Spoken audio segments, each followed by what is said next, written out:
Hey! Alright, guys, so I'm going to be flying through this article because I need to lay down for work and I got a double. So we're talking about Georgia going medical. That's what we say in the street, that Georgia is talking about the selling of medical marijuana. It looks like that the commissioner is starting to open it up for my state. So let's talk about this. Georgia Commission approves license for new medical cannabis dispensary as demand grows. There's the good old, that's a good old boy right there. Did we vote for him? Y'all, we did well, Atlanta. We did well with this one. I enjoyed every bit of this article, so let's get through it. That's Sid Johnson right there. That's the chair of Georgia Access of Medical Cannabis Commission. I need to go see if he needs some assistance at his office. You need some clerical? Can we smoke? At the board meeting, so this is earlier this week, November 12, 2025 in Atlanta. If you guys want to read more about this article, it is found in the description below, where you guys can also follow me on Newsbreak, where I post more things about this. Oh, I was supposed to post this video. I don't think I was like, okay. I was reading this article about how this guy got shot in the ass by his dog. And I started to post it, but I didn't. But maybe I should, because I'm pretty sure a lot of people would need to know for educational purposes. The dog jumped on his bed. Oh, like, no, I think you set your fat ass on the bed and shot your own ass in the ass. Anyways, so the commission approved the new dispensing license Wednesday. The Georgia Access to Medical Cannabis Commission approved a new dispensing license Wednesday, bringing a statewide total of 19 following major patient enrollment threshold that triggered the expansion under state law. The commission's executive director, Andrew Turnegate, said that the program surpassed 25,000 people, active patients, marked some time ago, which allowed the commission to approve additional license. The commission voted unanimously to issue a dispensing license to FFD Georgia Holding for location in Atlanta. The company was the only applicant. I always like to share the update as it relates to a number of patients registered, because we likely will be opening an application opportunity for production licenses, and that's what Turnegate says. And that means more access for patients. Yeah, so they'll be opening up dispensaries. You'll start seeing dispensaries pop up within my state. And then after medical, after a year, they'll start talking about recreational, assuming that, sales and everything go well. But this is really good for people like me, people who like I make, what the fuck? Oh, like I make medical edibles. So I'll be able to sign for a license. All you have to do is pay for it, and I can stop having to worry about looking over my shoulder and getting in trouble, because I want to sell people treats, that, I already do it, but I want to sell people treats that help them with their ailments, with their chronic pain and things like that. But it's really for manufacturers. So this is good. People who, they cultivate their concentrate. We have really good, what do I call, oil boys? I also make RSO too. So like people like me and other people who are doing things like me, and we got a few growers in Atlanta too. So yeah, y'all be able to start doing your stuff legally. You can start selling to big companies. Y'all could even start signing contracts with the government. Like, this could start being cute shit. You remember Peaky Blinders? We could do it legal, guys. The program is also on track. Isn't this funny how Trump is over here banning shit in Atlanta? Like, huh? He did what? Bitch, we ain't listening to that. Come on. The program is also on track to approve additional licenses, with the number of active patients now about 33,000, tracking towards 35,000 threshold.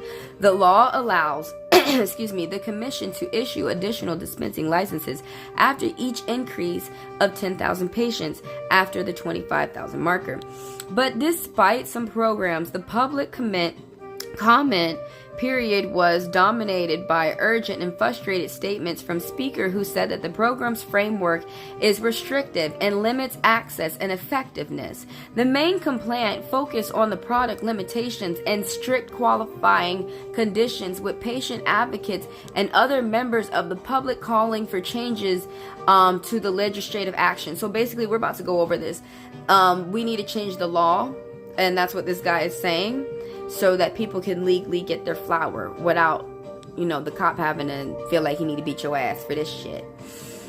Georgia's program, which was created decades ago, limits participation to patients with certain conditions, including cancer and seizure disorders. So we know that's got to change. They're trying to say, like, if you got certain cancers, if you have, what is it? I forgot what the condition starts with an E. When people convulse, when they have seizures, when they have those grandma seizures and things like that. Yeah, they're trying to say, like, if you're not basically about to die, then you cannot have weed. So they are like, we need, the people within my state, doctors, are telling the lawmakers and the commission that we need to start changing this, and we need to start looking at the cash crop with a level head, rationally and for real. So, but for several conditions, the state requires the diagnosis to be severe and end of stage. Yeah, basically say end of stage, end of life means that you're on your deathbed, and that's the only way that they're gonna let you smoke weed. But no, they're still gonna trip. They'd be like, here, take the CBD. Bitch, I don't want to suffer on my fucking deathbed. Lawmakers have considered expanding the program in recent years. A House study panel is currently examining Georgia's medical marijuana policies, MMJ or MMP, excuse me, MMJP, medical marijuana policies. So Dr. Alexander, a medical director with US 420 Doc, online service providing medical cannabis card evaluations. Okay, you guys. So if you have health insurance, go through. There's other doctors besides him too, but there's one I just let you know. Said Georgia's low THC oil program lacks the necessary delivery methods to adequately treat patients with complex conditions. Correct. I agree. The program is not a compassionate program, he said. And it currently prohibits methods such as smoking, inhalation, could help patients with conditions with sudden onset symptoms like post-traumatic stress disorder. I completely agree. I do not have enough products to take care of my patients. I do not have enough, Alexander said. Several speakers, including former Rep. Micah Gavley, a key figure in passing the Georgia medical cannabis law, called for removing the severe and end stage currently attached to the many qualifying conditions. They argued that these vague terms create confusion for doctors because they aren't medically based and prevent patients from assessing treatment before their condition becomes terminal. I agree. Like, that's so stupid. Basically, terminal means that you're basically, they feel like you're dead, and if they don't want to help you, they could make that choice not to, which is what happened to my aunt. So if it's not really supposed to be like that, maybe you can email me and tell me more. But anyways, terminal basically means that, you're dead, and so that's ridiculous because these doctors can prescribe marijuana to people as they're prolonging their life.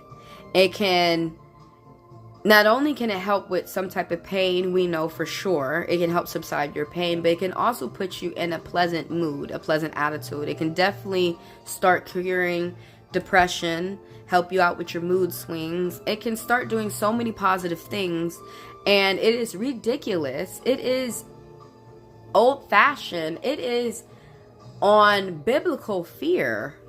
It is on fear that is not rational. You haven't researched shit to say that the only way we're going to give them weed is if they're going to go ahead and go in the dirt tomorrow. That's ridiculous. You could be making so much money off these people. Stop being fucking dumb. See, when we help people, we make money. When we hurt them, we lose it. Don't believe me? Just watch. Or go try it.